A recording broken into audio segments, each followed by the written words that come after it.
Today we are going to be registering for the Grantee portal for the first time as an organization, or if you are a new user and your organization's already registered, you can also follow this process. So first things first, we're going to go to the URL for the Grantee portal, which you'll see up here, nhcendowment.flux.io. Once there, you will see the screen. You got the login fields on the left-hand side, and then on the right-hand side, you'll see information about being new to the Grantee portal, and you'll see this button down here that says Create an Account Now. We're gonna click on that button to be taken to the eligibility quiz, which you will see there are 4 questions for you to fill out for your organization to determine eligibility for registering with our Grantee portal.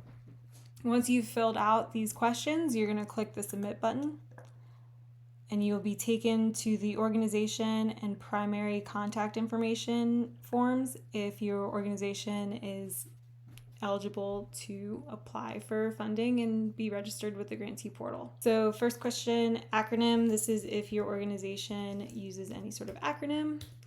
Organization name. This is the name that your organization is commonly known as, doing business as, or you can also do your organization's legal name if they happen to be the same.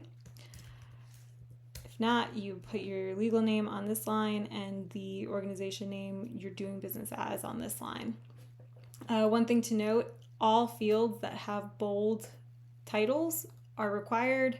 Any field that does not have a bold title is optional.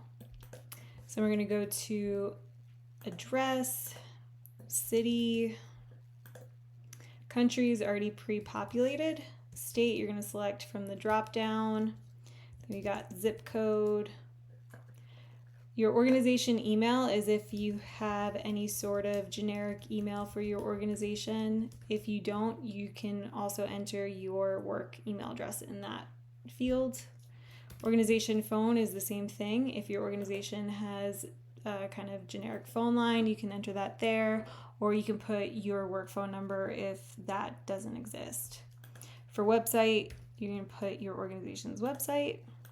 Tax ID is the employer identification number that your organization was assigned when you registered as an organization. It's also, if you're 501c3, what your organization used to register with the IRS to receive your public charity status.